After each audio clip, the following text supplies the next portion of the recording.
Hare Krishna, somebody can please lead the invocation prayers.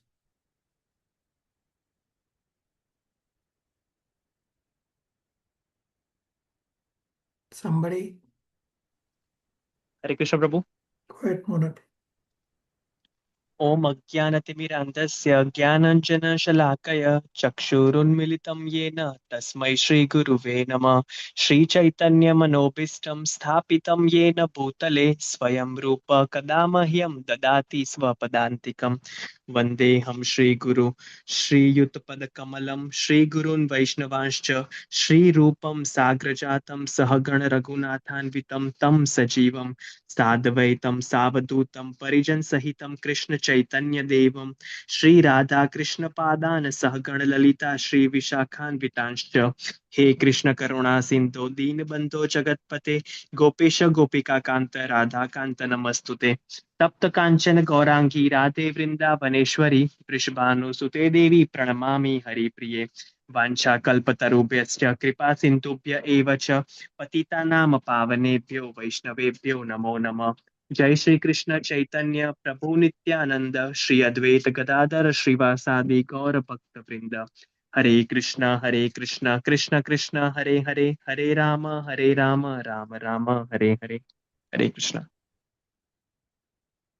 Hare Krishna, thank you all for coming to read and discuss Srila Prabhupada's and Krishna's instructions, and thank you in advance for taking the responsibility to apply these teachings in your lives. So today is our last discussion on Nectar of Instruction, the last set of inquiries. And after class today, I will send you recordings for Nectar of Devotion, and we'll start discussing Nectar of Devotion.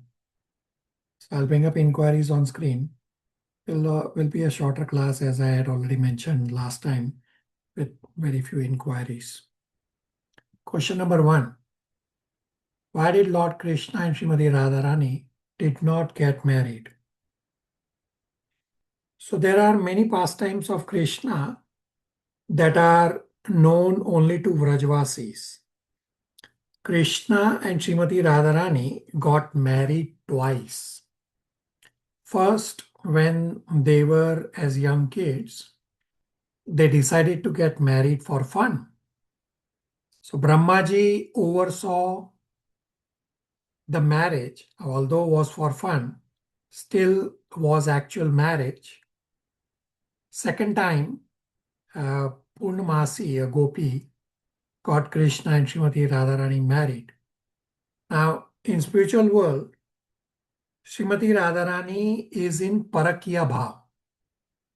Parakya Bhav means unmarried relationship, because Krishna likes chastisement of Srimati Radharani, and this chastisement is possible in Parakya Bhav only.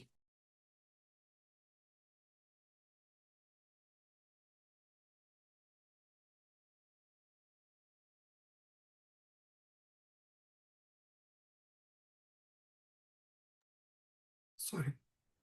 Rest of the queens are mellow in Swakiya Bhav. Swakiya means married. And being mellow, the married queens will never chastise Krishna. So as material world is upside down reflection from spiritual world, therefore the highest rasa of Parakya Bhav in spiritual world, meaning the unmarried relationship, this is highest in the spiritual world. But the same unmarried relationship in material world is lowest, because it's an upside down reflection, and in the material world everything is perverted. Does that help with the inquiry? Yes, Prabhuji, thank you. Thank you. Question number 2. Can you explain the concepts of Shvaranadas, Varanadas, and Smaranadas in terms of hierarchy of devotees? how is one progressing through these stages? So we discussed this last week. This is not the hierarchy of devotees.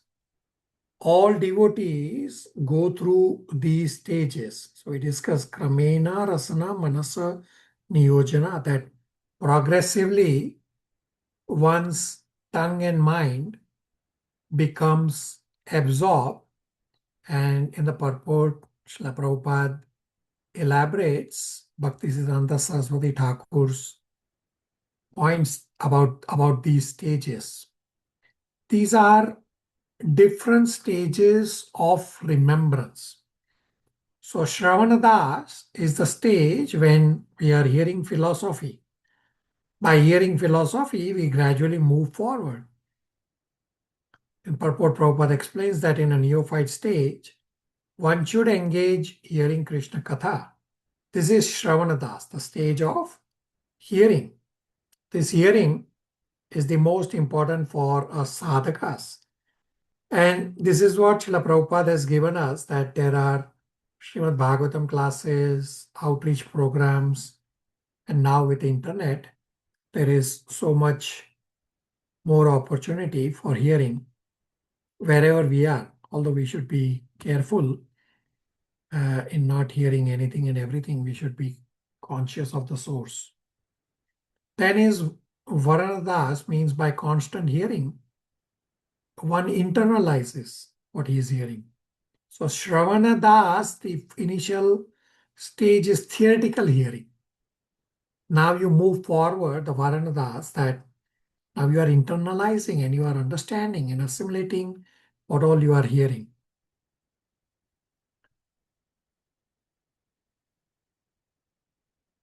Then the third stage is Maranadas, that when remembrance is uninterrupted, that becomes Maranadas. Although there is a fourth stage also, which is Sampati Das, that remembrance becomes concentrated as meditation. And one understands the relationship with Krishna. So this is Sampati Das, and this is the perfection of life. So all these are progressive stages, which begins with Shravana, and all devotees have to go through these. Does that answer the inquiry?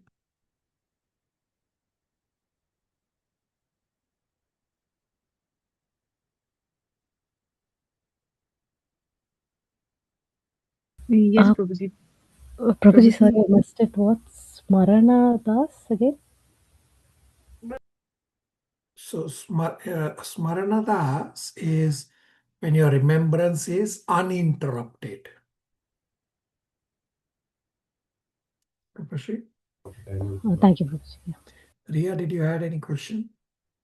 Yes, Prabhuji. I just wanted to ask for Smaran Das, is it like when you are an Uttam Adhikari or you've reached like an elevated stage? Is that what it means? So Uttamatikari definitely will be at that level or even higher, but that's not the criteria. There will be other devotees also possibly constantly hearing. There are many devotees who will be constantly hearing. Yeah.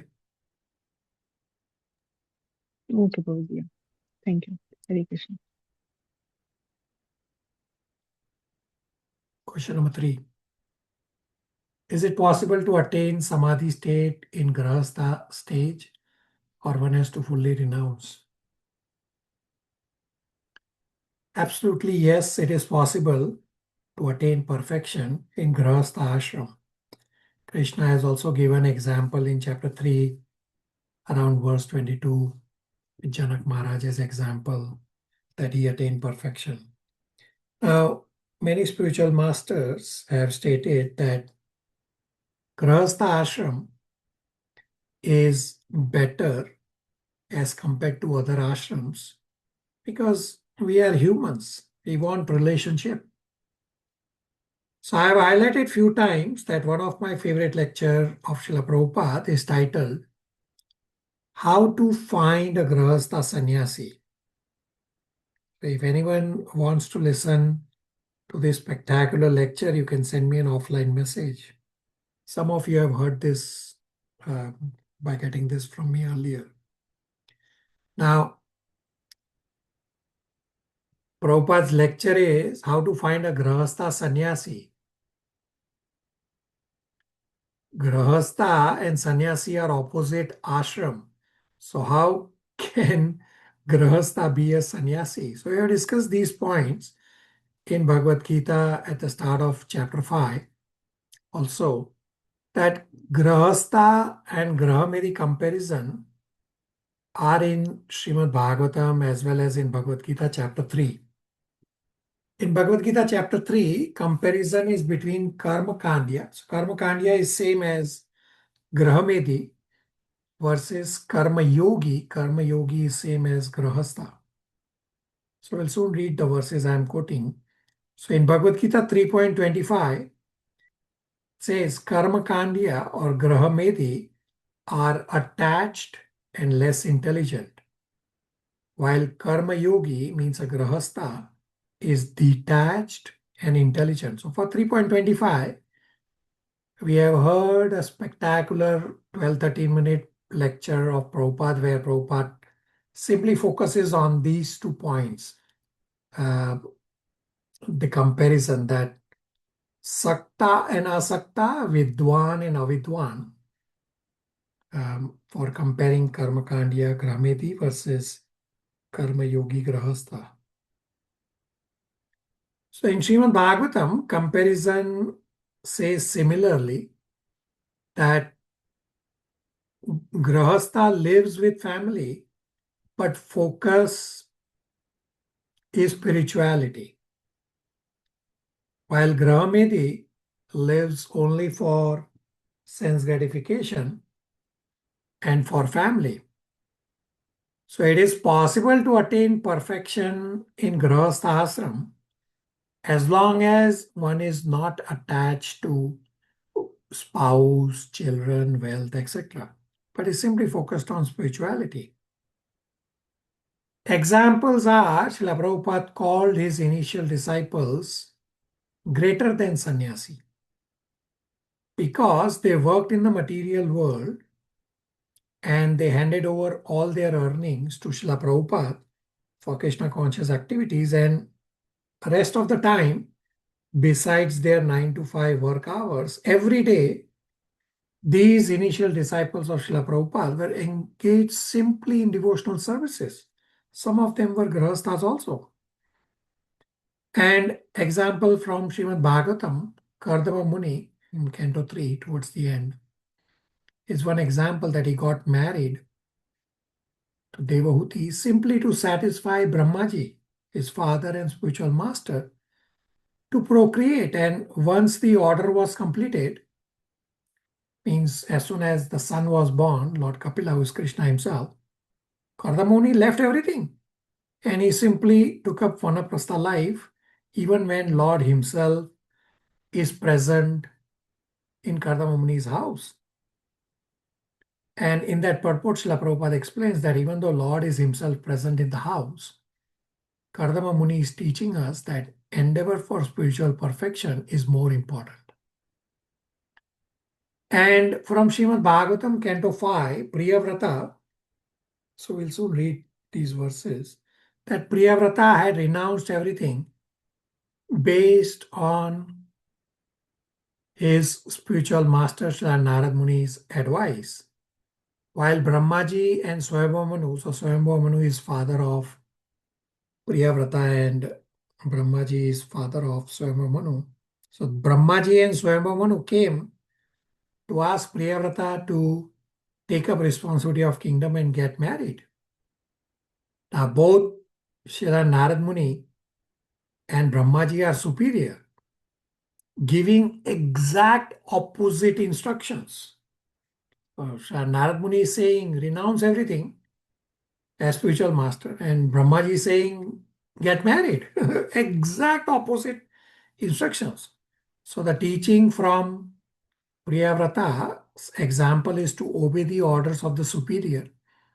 Therefore, by using intelligence, Priyavrata satisfied both orders, both of Sri Narad Muni as well as of Brahmaji, that Priyavrata took up responsibility of kingdom, he got married, still he remained completely renounced as a Paramhamsa. So senses are venomous serpents. And Srila Prabhupada has explained that for a Krishna conscious devotee, the poisonous effect of the senses is removed by being Krishna conscious. Therefore, a devotee getting married is not entangled. Does that answer the inquiry before we read the verses?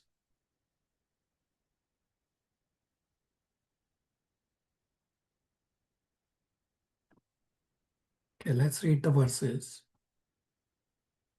So I'll first read Bhagavad Gita 3.25, where Krishna says, do not disturb, just engage everyone. So just try to engage even your family members in services.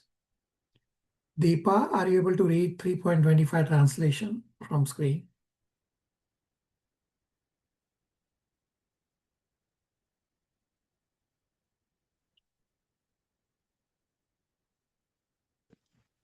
Prabhuji, I'm trying to zoom in, but it's not letting me do it.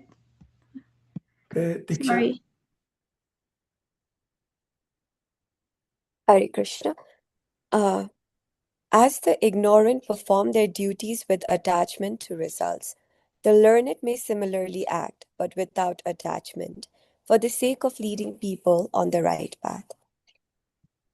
So this is the comparison between Karma Kandya means Grahamedi and Karma Yogi means Grahastha. So we have heard a spectacular lecture on 3.25 of Prabhupada. Anybody is interested can get it again from me. Where Prabhupada focuses on these words: Sakta and Avidwan, and Asakta and Avidwan. So he compares these words. Next we will read Srimad Bhagavatam 5.1.6 translation and purport. So this is Priyavrata example that I described. Let's read. Subhash, you want to read translation and purport?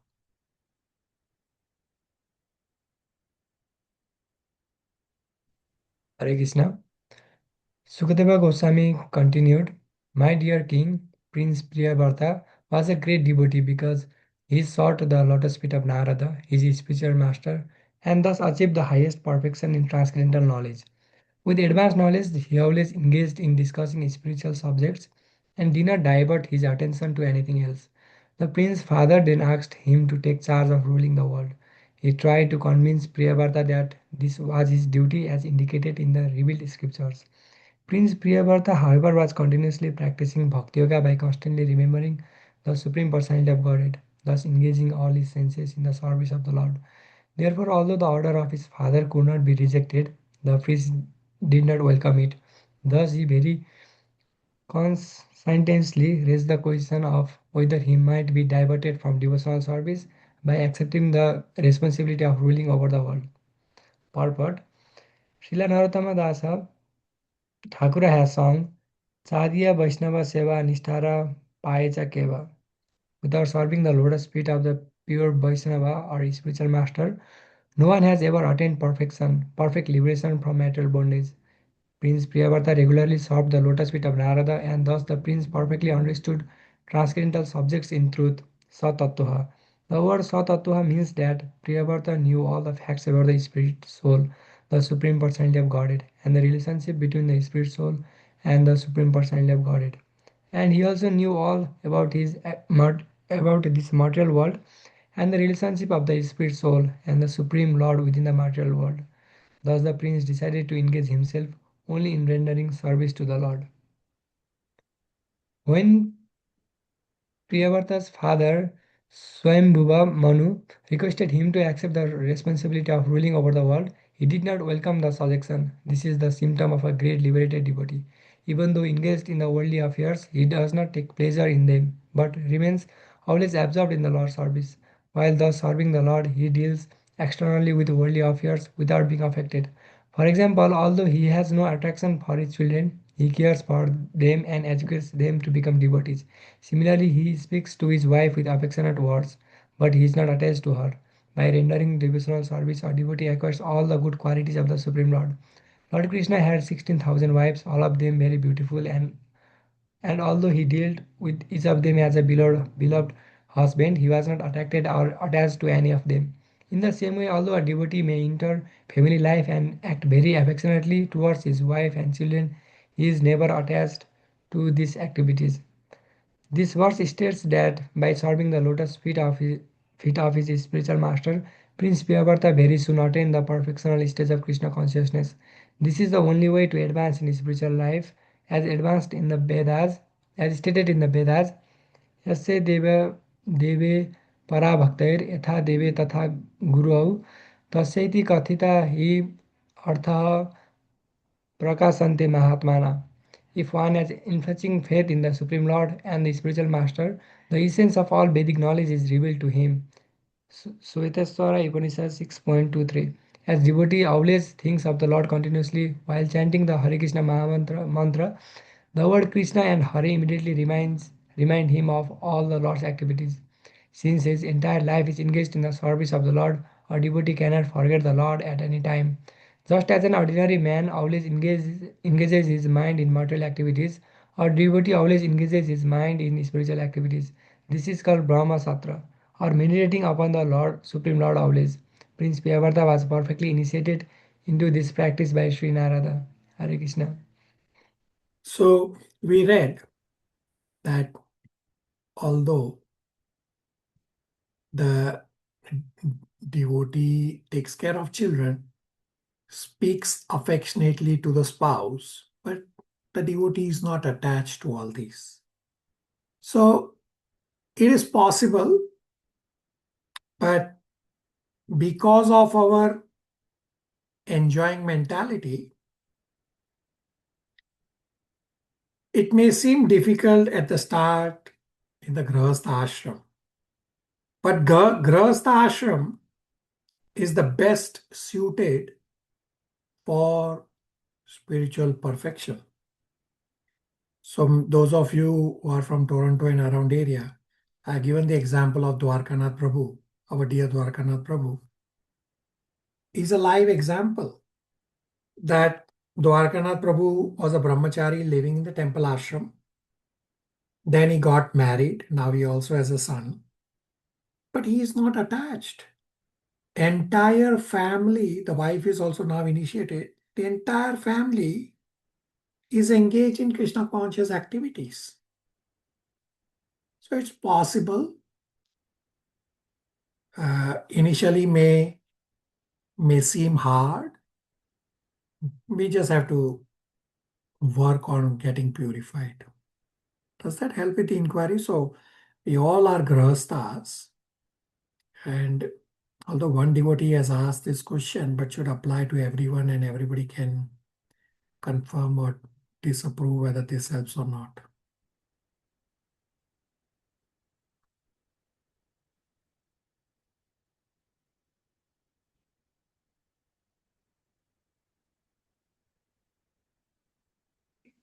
Yes, Yes. Prabhuji, thank you. Rest of you, I got silence.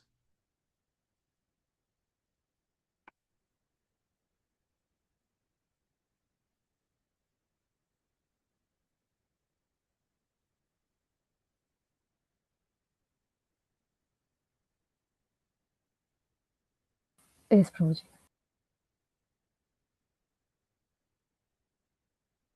Yes, Prabhuji. All right, thank you. Some of you also mentioned in the chat. Thank you. Next question, number 4. In Srimad Bhagavatam, it was mentioned that Krishna took all Vrajvasis with him to Dwarka.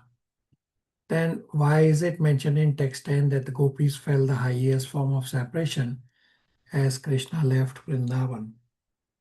So actually Krishna never leaves Vrindavan. Who went away from Vrindavan is the Vishnu form of Krishna. So these are confidential pastimes that, yes, Krishna was not visible to everyone. Therefore, everybody thought that Krishna left. Now, in terms of separation, so in Srimad Bhagavatam, Canto 10, around chapter 29-30, so during the Ras Leela chapters, Krishna did actually disappear from the vision of gopis. So these are confidential and intimate pastimes with gopis. We should try to focus on purifying our anathas first. And just yesterday or day before yesterday, my spiritual master, His Grace Vaishyadas Adhikari, gave a lecture which is titled Purify Yourself by Studying Bhagavad Gita. So if anybody wants, send me a message and I will forward you that lecture. So we have to focus on our purification. Your inquiry is absolutely correct. And it is okay to know about Krishna. Still, focus should be on our own purification. First, solidify Bhagavad Gita understanding. Now, this separation is the highest form of devotion and is a very difficult form of devotion. Don't even imagine that you want to experience this separation. Don't even think of it. It's very difficult. And Chaitanya Mahaprabhu demonstrated this highest form that he will faint and just lie in that fainted condition for days and nobody would disturb him because he was in complete ecstasy. Does that help? I'm only briefly answering that question.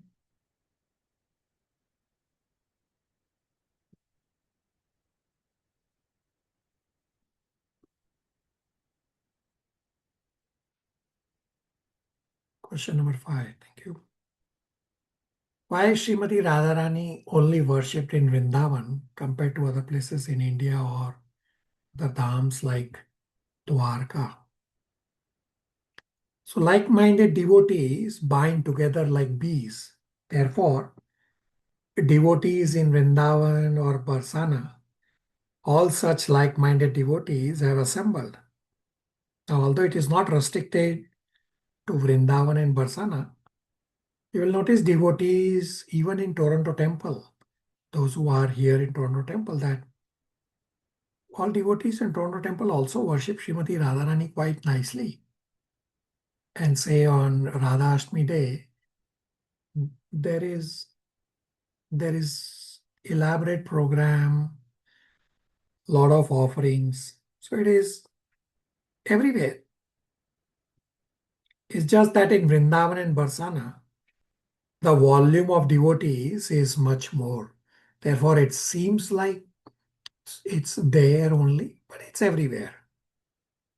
Does that help with the inquiry?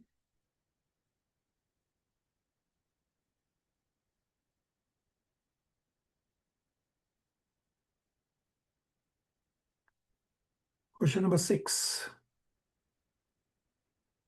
Has anyone in the material world been able to reach the status of gopis like Srila Prabhupada or other spiritual masters? So Srila Prabhupada and the 6 Goswamis or direct disciples of Sri Chaitanya Mahaprabhu, they are all gopis in the spiritual world. And they were sent to material world directly by Krishna for the service of fast forwarding and spreading Krishna consciousness via scriptures and via own example. Now, in terms of others, other than Srila Prabhupada and Goswamis, whether somebody has reached the status of gopis, it is possible that they would have reached, But understand that the nature of pure devotee is that they will never show that they are elevated. So internally, they are the pure devotees. Internally, they are completely absorbed in Krishna. But these same pure devotees, externally, they act like neophytes. So unless somebody has a one-on-one relationship with somebody who is at a gopi level, then you will know. But definitely there would be many gopis, just that they will never show. Therefore, I personally don't know anyone beyond Prabhupada and Goswami, but there definitely would be many. And of course, all pure devotees are also quite elevated, but they will never disclose that they are at the gopi bhav. Does that help with the inquiry?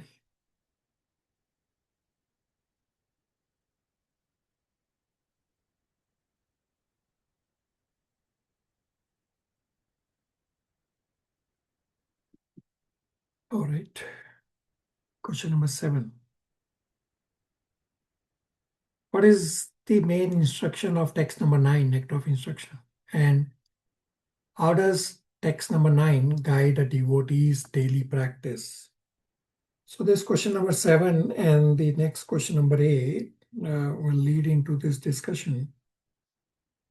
Text number 9 says that places like Mathura, Vrindavan, Govardhan, Radhakund are spiritually surcharged places. So when you visit these places, have appropriate mindset. Otherwise, Radhakund will soon become Narakund. So let me also answer question number 8, and then question number 7 and 8 will pause after that. Question number 8 says,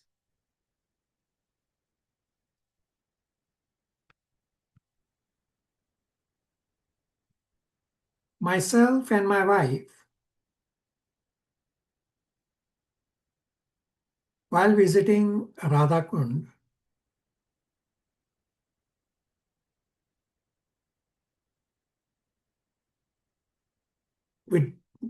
we dip in the sacred waters with a belief to cleanse the soul and wash away sins. But we didn't swim to enjoy. We did it unknowingly. Will it be considered an offense? Also, we notice that people are coming and taking bath in both Radhakund and Shyamkund. Even the local authorities have arranged room where women can change their wet dresses. So can you clarify the matter?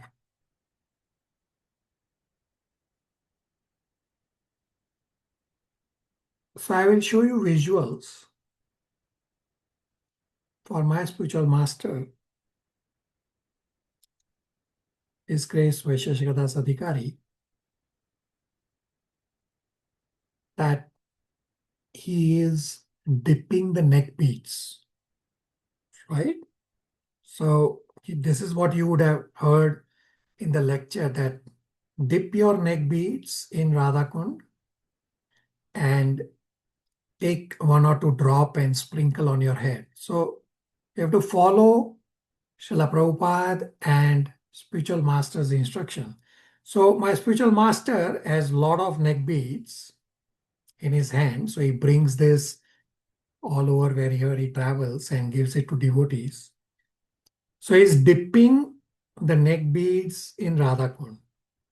The other image that I have on the screen is my spiritual master is then taking one or two drops and putting it on his head.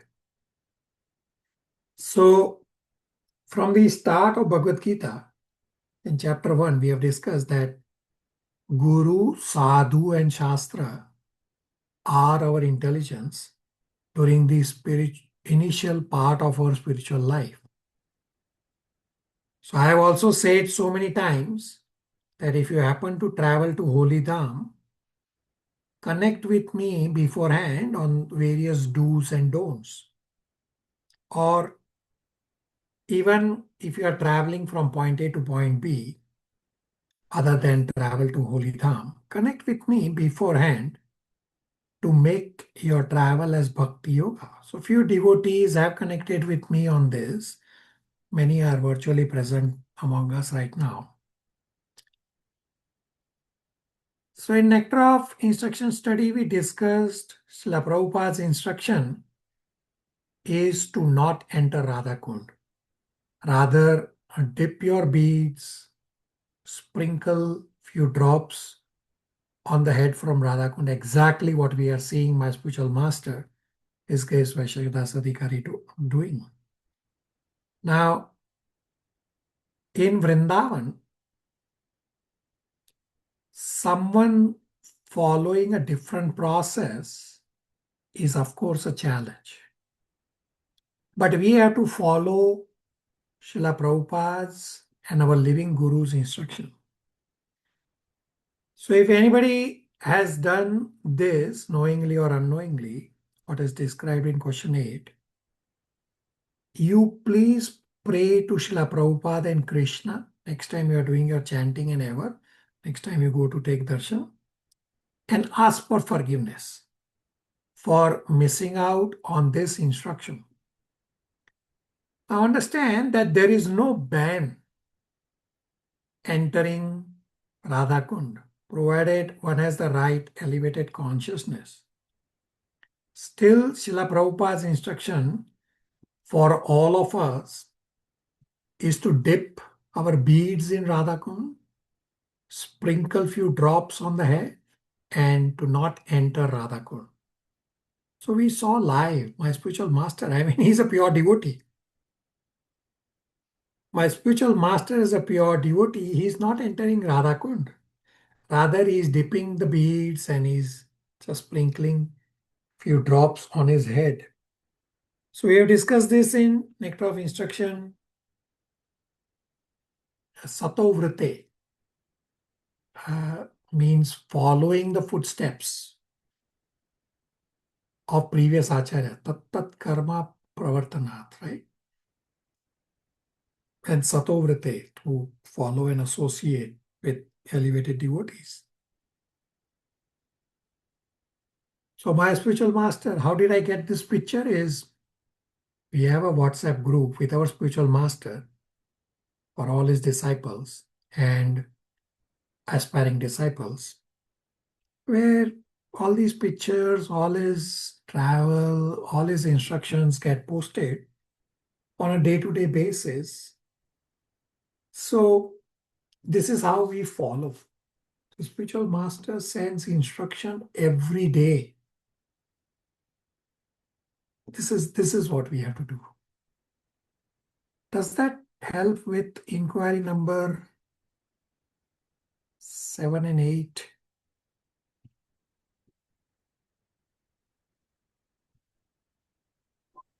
Yes, Prabhuji, but I have the small inquiry.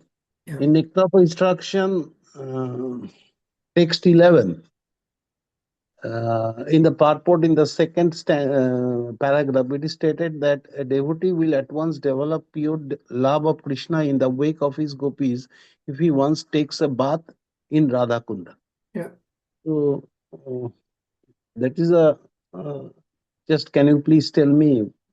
Yeah. So as I said, that there is no ban on taking bath in Radha Kund, but then Prabhupada overrode this instruction.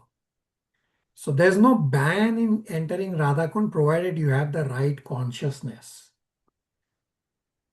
But Prabhupada's instruction is what we should follow. Prabhupada clearly said, stay away.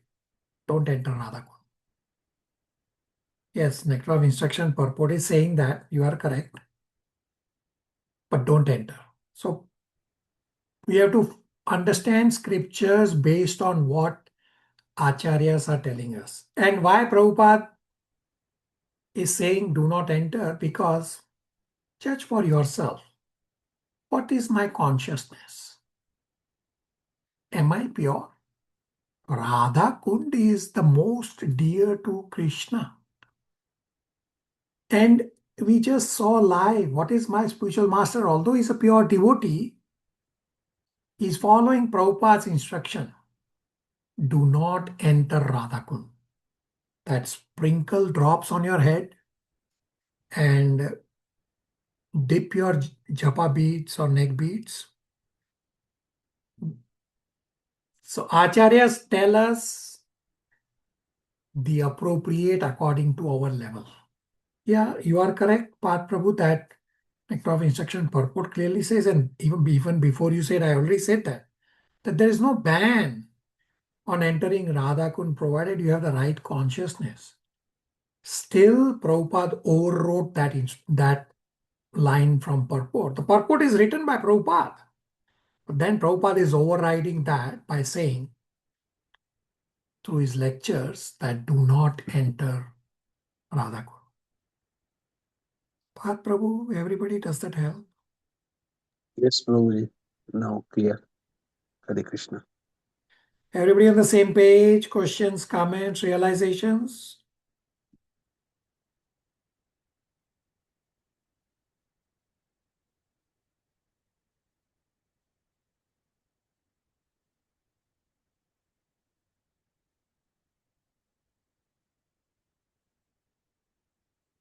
So we have completed Nectar of Instruction study. On the YouTube channel, there is revision recordings of Nectar of Instruction. So I'll bring up YouTube channel, and if you go on the playlist and search for instruction dash revision. So I'll bring, as I have YouTube, your screen will be different than my screen. So if you click playlist and if you search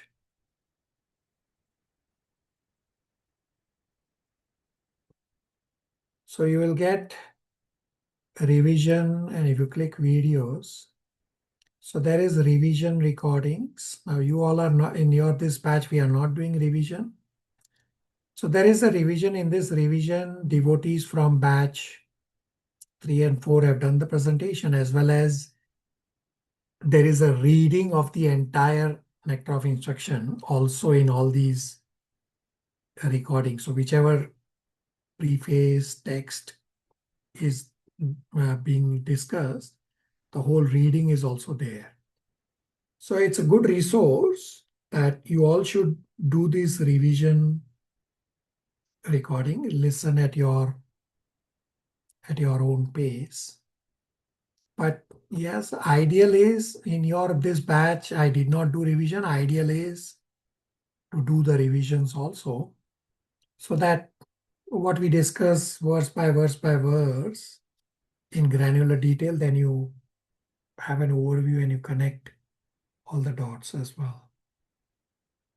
So from next week, we will start Nectar of Devotion. Now, Nectar of Devotion subject matter is heavy. No matter what you do, it's a heavy subject matter. In my lectures, I've tried to simplify as much as is possible, but the subject matter is heavy. I cannot change that point. So the sequence that you should follow is that first you listen to the class recording link from YouTube link, my class recording. Next, you listen to Prabhupada lectures, and then you populate on Google Form. On the Google Form, you have a separate space for striking points from Prabhupada lecture.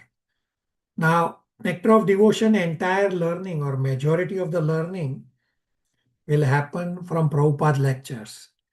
And these Prabhupada lectures of Nectar of Devotion are spectacularly heavy. They are spectacular as well as they are significantly heavy lectures that they start with a verse, they end with a verse, and in between it's littered with verse after verse after verse from so many scriptures. So some of you have the habit of completing your spiritual endeavor very late.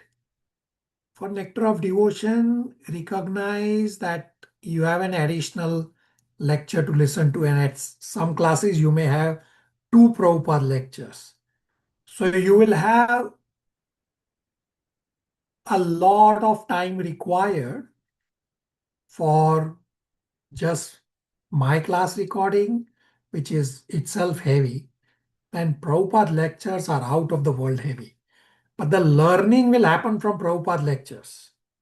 So you will have to change your schedule, at least for those who are always late. And there are, of course, some who don't do at all. Well, you will, I can't help you there. So try to reschedule your schedule so that you can spend a lot of time on Nectar of Devotion, Prabhupada lectures, as well as the class recordings. This Nectar of Devotion is very, very important book for devotees. It's a practical way of engaging your body, mind, and senses 24 hours in Krishna's service. Any questions, comments, realizations of what I just said, or you already would have heard in the recording?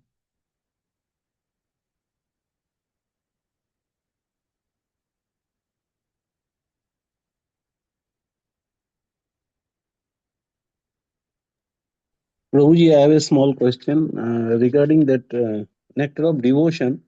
You will give us the both the class recording and Prabhupada's lecture, isn't it? Yeah, you are correct. Hare Krishna. Prabhuji, do we need to get the chart downloaded for the Nectar of Devotion? Yes, you will definitely need for class recording number 1. Okay. How do we get that? I had given at the last class. I will share it again. Oh, you did? Oh, maybe I missed it. Sorry. That's okay. I will share it again in the chat. Okay, thank you, Prabhuji.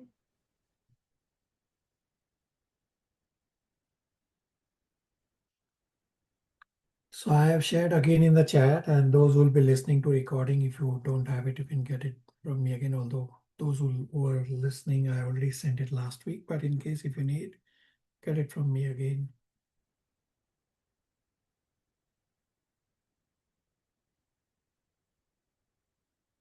So follow these steps.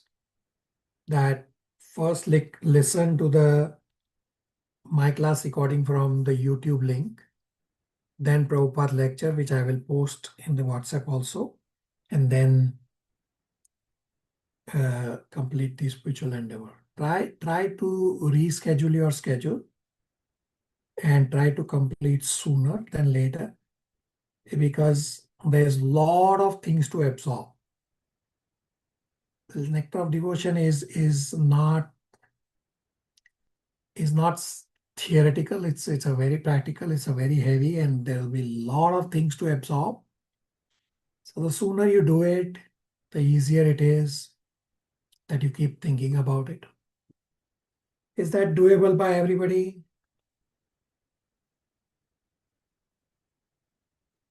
Yes, Prabhuji. Thank you. So I mentioned that we will start a new batch of Bhagavad Gita study sometime in September. So all of you can do the preaching. Now we have Mansi and Monarch here who are generally at the book table at the temple. So whosoever takes a Bhagavad Gita, take their number. So there's a difference. Instead of just giving my number, they generally will never call because they don't have a spiritual taste. So take their number. It's okay to give my number to them, but take their number and make a conference call. Mansi Monarch, as well as I think Dayame Radha, you can please explain to her also. I will also call her. Mansi Monarch, is that doable? Yes, Prabhu. Yes, Prabhuji. Thank you. And rest of you, you can look at your friends and family. Path Prabhu already did spectacular preaching last week. A couple of devotees already started to listen. So there isn't really another open spot in my schedule. And it's an auspicious batch number 8 that will start. So try to get anybody and everybody. Tell them, just listen initial few classes, then you can leave. There's no pressure. Yes, it's still time, but you will realize you don't need to wait. It takes a lot of endeavor to convince somebody to take up Bhagavad Gita study. So don't wait till September. Try as soon as possible. The important is, don't just give them my number because they never call. They don't have taste. They are not interested. Take their number, send their number to me, and set up a conference call with me. It's okay to give my number. Set up a conference call with me.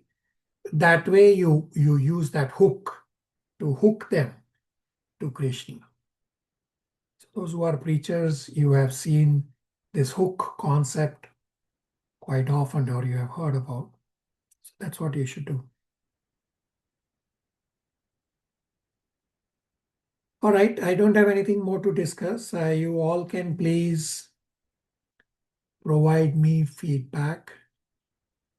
We have a milestone here. So provide me feedback on what worked, what didn't work, what improvements I can do to serve you all better, or chastise me, but connect with me, right? We are trying to revive a relationship. So chastise me. Why do you have to just stay silent? So either say something or chastise. I'm open for that also. All my intent is to serve you all properly. Everybody can do that, please. Chastise me, at least.